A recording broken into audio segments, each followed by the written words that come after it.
within community and discover how we can work better together. So today, my job is to speak on reaching out together and what that means. And so I was talking to Pastor Lauren. She actually gave me a really good quote. What does reaching out together mean for Roseville Lutheran? And this is what she said. Reaching out together means we share our gifts with those around us, and while we're doing that, we trust Christ to create miracles out of what we have. So reaching out together means we share our gifts with those around us, and we trust Christ to create miracles out of what we have within us. And so our text, which was read earlier, Jesus and the 5,000 out of John chapter 6. But I'm also going to be making references to Matthew 14, which also has Jesus feeding the 5,000, Mark 6, Jesus feeding the 5,000, and Luke 9, which also makes reference to Jesus feeding the 5,000. And so here we come up as with a boy, a young small boy. And he comes up, and the scenario before this young boy comes up is Jesus has 5,000 people, and he comes around and he looks to his disciples, and there's 5,000 people that have been out in the sun and the weather all day. And Jesus looks around. People are probably a little tired, a little fatigued. They got that lunchtime. They want some famous Daves. And they look over, and Jesus asks his disciples, what are we going to give them to eat? Now, he knew what he had in mind, what he was going to do, but he was testing them. And so Philip answers, and he says, you know what? If we were to feed 5,000 people, it would take a half a year's wages, so we don't know what to do.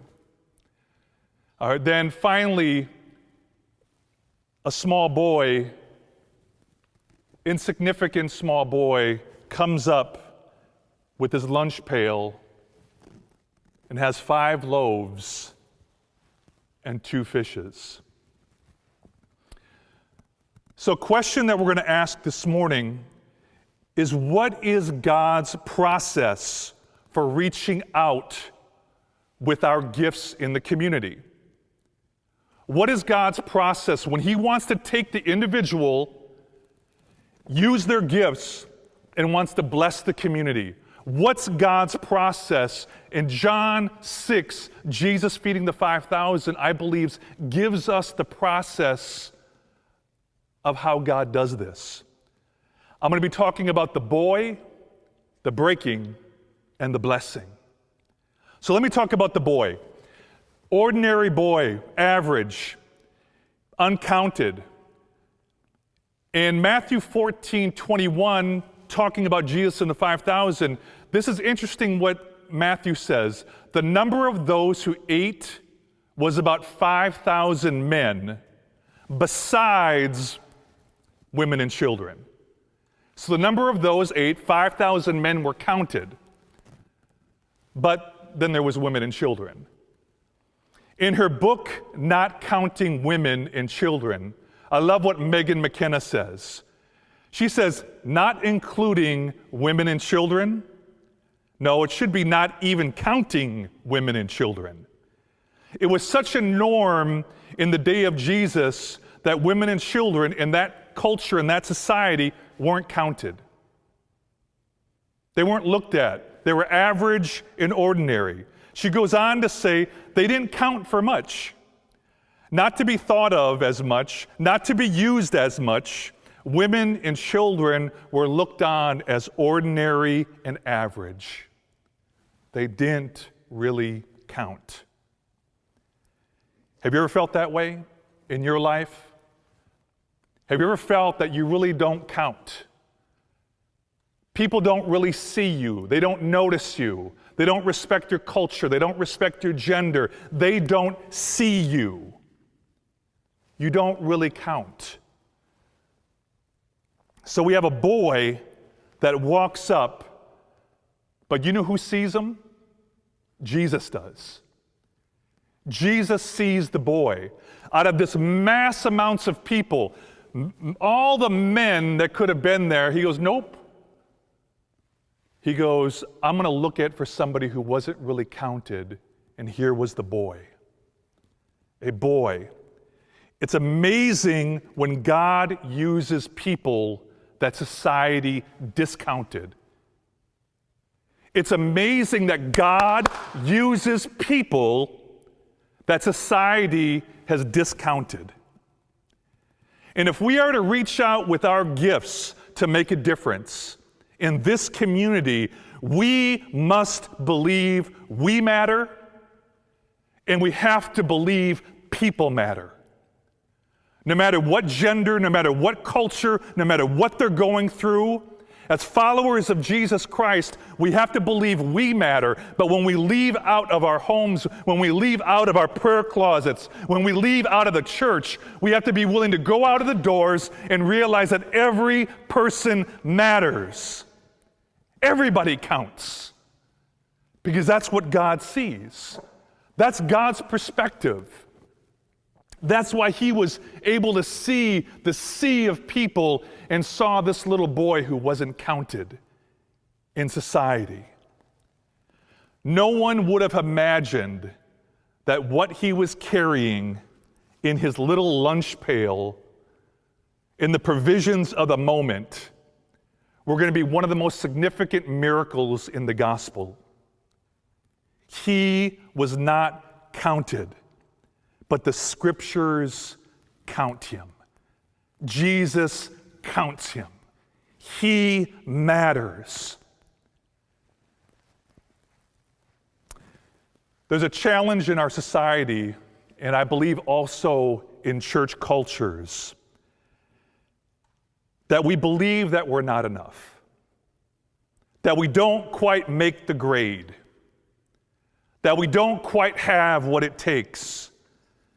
But yet here's a little boy that Jesus saw that was enough. And even though he didn't have much, he had 5 loaves and 2 fishes, Jesus says, I see you, and I'm going to do something marvelous through you because you matter to me. And so Jesus grabs and gets the little boy, and the miracle starts. The miracle starts. This is what this means, that we're never lost in the crowd with God.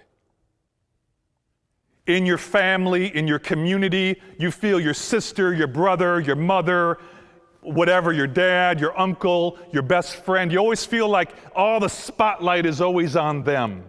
They've got all the gifts. They've got all the blessings. But in God's economy, in God's eyes, you are not lost in the crowd. God sees you. God knows you. His eyes are intent on you because that's the way God works. You see this? God knows us all. He knows who we are. He knows what we have. He knows what we don't have. He knows how we can be used. He is the divine author of every moment in our lives, and he's writing the story. So what does reaching out mean? Well, reaching out means we share our gifts with those around us to make a difference. But we have to believe 2 things: that we matter and people matter. Everyone matters. Children, to adults, to seniors, to African American, to Latino, to Native, you name it, to people who are struggling, we matter. And when you come with that perspective, when you reach out, your life begins to change. And that's what Jesus was first showing us with using this little boy who was insignificant and not counted. Psalm 139 says this: if you want to believe and you don't really, you're going, okay, Jamie, I kind of understand what you're saying, but I don't feel like I matter. I feel when I'm at home and in my bed, I'm struggling. Well, let me just give you what Psalm 139 says about you. Psalm 139 says, you have searched me, Lord, and you know me. You know when I sit and you know when I rise. You discern my goings and my leavings. And guess what? You are familiar with all my ways, God. Before a word is on my tongue, you know it completely, Lord. You hem me behind and before me. You lay your hand upon me. Such knowledge is too wonderful for me, too lofty to even attain it, that you think this way about me. Where can I go from your spirit? Where could I flee from your presence? For you created my inmost being. You knit me together when I was in my mother's womb. I praise you because I am fearfully and wonderfully made. Your works are wonderful, and I know that full well. You matter to God. People matter to God. Brother Paul T. said this: God can do eternally amazing things with even the littlest fragments of our lives that we're carrying around. However, here's the challenge. We tend to think we are still not worth much. You see, we have thousands of followers of Christ in our churches that have somehow fallen into dysfunctional thinking, or what I like to say, emotionally unhealthy spirituality. Somewhere along their life, they started to believe they were not enough. For the young, they believe they're not talented enough. They don't have enough experience, so I can't. For the divorced man or woman, I've made too many mistakes. I can't. For the older person, my best days are behind me. There's no way. For the recovering alcoholic or drug user, I've had too many hurts. I've hurt too many people. I don't know if I can. I feel too financially strapped. I feel too hurt. I've been too rejected. I've been abandoned. I don't have enough education. I'm not pretty enough. No one gives me a chance. I was abused sexually, emotionally, physically. The words "I can't," "not me," "I am not enough" ring from the mountaintops of so many people in American churches. I am not enough. And so what happens is we sit and we don't use our gifts. We come every day and we sit in the pews and we don't move and we don't change because deep inside the core of your soul, you believe that you're not enough. But God all along is saying, yes, you are. He says to the little boy, yes, you are. I know you only have 5 loaves and 2 fishes, but I want to use you. I see you in amongst the 5,000 and more, but I want to use you. God sees you. I want you. You are more than enough. That's what he says. As I say to a friend of mine named Mishi Ford, for many are the plans I have for you, declares the Lord. Plans to prosper you and not to harm you, to give you a hope and a future. But he says that to a Carlos, he says that to a Jose, he says that to a Yusuf, he says that to a Miss Edwina, he says that to a Pastor Lord. That's what he does. I have plans. I had a pastor of mine back in the 90s. He told me churches have a self-image about them. And what happens to many churches is that their self-image collectively is low. That's why they don't reach out. They don't believe they can anymore. They don't believe that they're enough. So internally, the church starts to close its doors and shrink and become smaller. So the beginning of our process to reaching out, we have to believe we matter and that people matter. If we are to use our gifts and to reach out to bless others, I want to hit the second point, is the breaking. The breaking of life. Jesus said this. Jesus said, have the people sit down. There was plenty of grass in that place. Have them sit down. About 5,000 men were there with women and children who weren't counted. Jesus then took the loaves, the 5, gave thanks, and distributed to those who were seated as much as they wanted. 5,000 people and the women and children who were not counted. They said when he broke the loaves, he was able to feed all of those people until they want as much as they wanted with the loaves and the fish. I like what Matthew 14:19 says a little more directly. And he directed the people to sit down on the grass, taking the 5 loaves and the 2 fish, looking up to heaven. He gave thanks and broke the loaves. In the breaking of the loaves. The breaking. Well, what's so significant about the breaking? The scripture declares the boy had only 5 loaves and 2 fishes. And when he broke it, when Jesus broke it, it was then we started to lose count.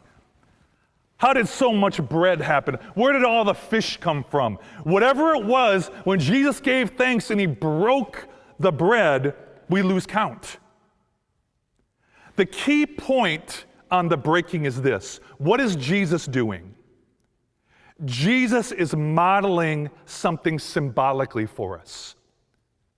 He's modeling the character of God, the character of the Father. He took it and broke it, and then the scriptures say he blessed it. Jesus broke and Jesus blessed. Jesus broke and Jesus then blessed. He broke and blessed. And then all of a sudden, what wasn't enough became enough. When he broke and he blessed, what was not enough became more than enough. See, God is in the business of breaking. We may not like that, but it's true. As followers of Jesus Christ, God is in the business of breaking us. Nobody prays for it. Nobody wants it. Here are the things broken in God's word that became more effective once God broke it. The broken pitchers in Judges 7, 18, and 19. Once he broke the pitchers, the light shone out. A broken box in Mark 14:3 broke the box and the anointment was poured out. The broken bread feeding the 5,000 and the hungry were fed. And ultimately, the broken body of Jesus Christ and the world was saved. God is in the business of breaking. And some of us can understand that here because we've been broken. We've felt broken. In your quiet place when no one's around and those tears are coming in and you feel like no one's hearing you and you said, God, I don't understand why I'm going through this. I don't hear you. Where are you? And the breaking takes place. Your hope is lost. Maybe you were betrayed by that person. For some of us, the dreams that we once had became lost. Your self-image devastated. Your financial backup plan shattered. Your leadership ineffective. Your courage lost. You've experienced abuse, racism, sexism, breaking you. Your marriage is in turmoil, breaking you. The kids, you're so worried, it's breaking you. You're ignored, shunned by your family, you're depressed, anxiety's taken over.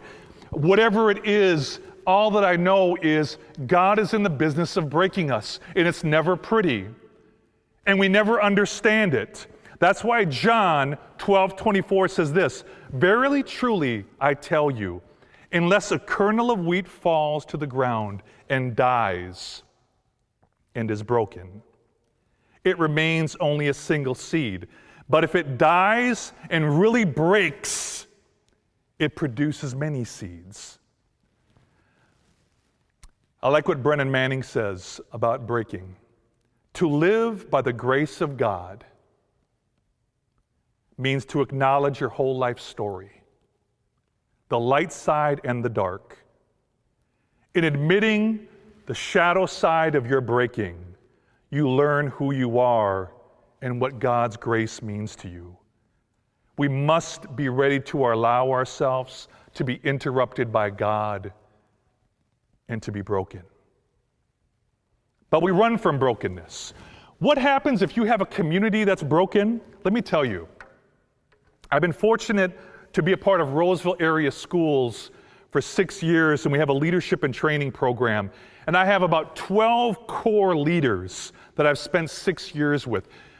Every one of them broken. They have a broken leader. But within that brokenness, when you have a community that starts to be broken and embrace their brokenness, vulnerability happens. Honesty happens. Superficiality goes out the window. Smiling and faking it goes out the window. You start to be real with who you are in your life. You're not perfect. You come as who you are. You're broken. You start to have honest small group conversations. You don't come in church Sunday and always feel you got to smile at everybody. You start to be real with your family, with others, and most importantly, with yourself and God. If I were to think about people who've been broken, I think of one of my students, Apo Dway, who in 7th and 8th and 9th grade, she was cutting. And one of our other students, Mishi Ford, she came and said, you know what, Mr. J, you should check on Apo. She's hurting herself. We started that process of working with Apo and realized out of her brokenness of cutting and hurting and not believing she was enough, she worked on herself, was honest.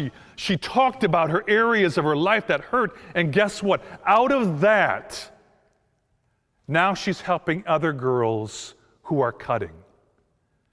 When I think of my friend, Carlos, and when I think of him, there was a moment in time he was struggling with alcoholism. There was a moment in time he was struggling in his life. And a good friend of mine that he is, all of a sudden the breaking of life started to happen with him.